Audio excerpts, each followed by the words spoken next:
Good morning student. बेटा, हमने आपको काव्यखंड और गद्यखंड में से एक एक लेसन कराया है। आज हम देखेंगे आपकी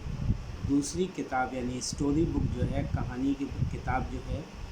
ये है कृतिका। इसमें पहला पार्ट आपका और उसका शीर्षक है इस जल प्रलय में। इसके लेखक हैं फणीश्वर नाथ रेणु, यानी इनके लेखक का नाम है फणीश्वर नाथ रेणु। मेरा गांव ऐसे इलाके में है जहां हर साल पश्चिम, पूरब और दक्षिण की कोसी, पनार, महानंदा और गंगा की बाढ़ से पीड़ित प्राणियों के समूह आकर पनाह लेते हैं। सावन भादों में ट्रेन की खिड़कियों से विशाल और सपाट भारती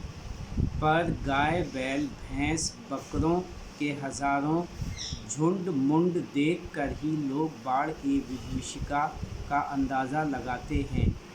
पर्वतीय क्षेत्र में जन्म लेने के कारण अपने गांव के अधिकांश लोगों की तरह मैं भी तैरना नहीं जानता, किंतु 10 वर्ष की उम्र से पिछले साल तक बॉय स्काउट, स्वयंसेवक, राजनीतिक कार्यकर्ता और रिलीफ वर्कर की हैसियत से बाढ़ पीड़ित क्षेत्रों में काम करता रहा हूँ। और लिखने की बात, हाई स्कूल में बाढ़ पर लेख लिखकर प्रथम पुरस्कार पाने से लेकर धर्म युग में कथा दशक के अंतर्गत बाढ़ की पुरानी कहानी को नए पाठ के साथ प्रस्तुत कर चुका हूँ।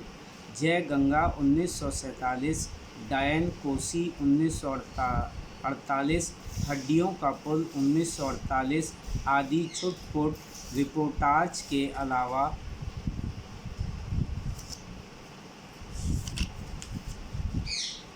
मेरे कई उपन्यासों में बाढ़ की विनाश लीलाओं के अनेक चित्र अंकित हुए हैं, किंतु गांव में रहते हुए बाढ़ से घिरने, बहने और धंसने और भोगने का अनुभव कभी नहीं हुआ। वह तो पटना शहर में सन 1967 में ही हुआ, जब 18 घंटे की अविराम वृष्टि के कारण पुनपुन का पानी राजेंद्र नगर, कंकड़ बाग तथा अन्य निचले हिस्सों में घुस आया था। ठीक है बेटा, देखिए ये मैंने लिया है आपका। यहाँ पे लेखक फणीश्वर नाथ जी ने बताया है और उन्होंने बताया कि वो एक ऐसे इलाके में रहते हैं जहाँ पर हर साल जो है पश्चिम, पूरब और दक्षिण की कोसी, पनार, महानंदा, गंगा की बाढ़ से पीड़ित प्राणियों के समूह जो है आकर के पनाह लेते हैं। यानी वो ऐसी जगह पर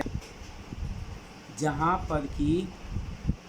प्राणी जो है लोगों का समूह जो है आकर के रुकता है। और वही यहाँ पे बता रहे हैं कि सावन भादों में ट्रेन की खिड़कियों से विशाल और सपाट पड़ती पर गाय, यानी एक ऐसा मैदान और बहुत बड़ा मैदान जहाँ पर कि गाय, बैल, भैंस, बकरों के हजारों झुंड जो थे देखकर ही लोग बाढ़ की विभीषिका का मतलब यहाँ पे बताया, विभीषिका का मतलब बताया गया है बेटा भयंकरता, यानी भयानकता जो है वहाँ की, उसका देख करके अंदाज़ा लगाते हैं। अब वो अपने क्षेत्र के बारे में बता रहा है कि पड़ती क्षेत्र में जन्म लेने के कारण जो है अपने गांव के अधिकांश लोगों की तरह मैं भी तैरना नहीं जानता हूँ, किंतु 10 वर्ष की उम्र से पहले मैंने क्या बताया है, यहाँ पे बताया है कि पिछले साल तक मैंने बॉय स्काउट, स्वयंसेवक, राजनीतिक कार्यकर्ता अथवा रिलीफ वर्कर की हैसियत से बाढ़ पीड़ित क्षेत्रों में काम करता आया हूँ। और उस पर लिखने की बात रही तो लिखने के बारे में उसने यहाँ पे बताया है कि हाई स्कूल में बाढ़ पर लेख लिखकर प्रथम पुरस्कार पाने से लेकर के धर्म युग के अंदर में कथा दशक के अंतर्गत बाढ़ की पुरानी कहानियों को नए पाठ के साथ उन्होंने प्रस्तुत भी किया है, यानी लेखक ने फणीश्वर नाथ जी ने। आगे वो कह रहे हैं जय गंगा उन्होंने 1947 में, डायन कोसी 1948 में, हड्डियों का पुल 1948 आदि ये उन्होंने छोटे मोटे रिपोर्टाज जो हैं इनके अलावा जो है उन्होंने तो ये कह रहे हैं कि कई उपन्यास जो हैं उन्होंने बाढ़ के विनाश और उनकी लीलाओं के ऊपर उन्होंने चित्र सहित उन्होंने लिखे हैं। अब वो ये कह रहे हैं लेकिन गांव में रहते हुए, क्योंकि वो गांव के रहने वाले थे, गांव में रहते हुए उन्होंने बताया है कि बाढ़ से घिरने, बहने, धंसने और भोगने, यानी इसका अनुभव जो है उनको कभी नहीं हुआ था। तो वो ये बता रहे हैं कि वह तो पटना शहर में सन 1967 में हुआ, यानी इस बाढ़ को भोगने का, बाढ़ को देखने का, जो है बाढ़ में बहने का, ये सारा अनुभव जो है उनको पटना शहर में सन 1967 में हुआ था, जब 18 घंटे की अविराम वृष्टि, यानी लगातार 18 घंटे तक वर्षा होती रही। वृष्टि का मतलब होता है बेटा वर्षा, यानी अविराम का मतलब होता है बिना रुके हुए, यानी बिना रुके हुए लगातार 18 घंटे तक जो है वो जो है पानी पड़ता रहा। और वहाँ पर पुनपुन नदी का पानी, यानी पुनपुन जो है ये नदी का नाम है जो कि पटना से होकर के निकलती है, यानी उसका पानी जो था वो बाढ़ के रूप में ऊपर आया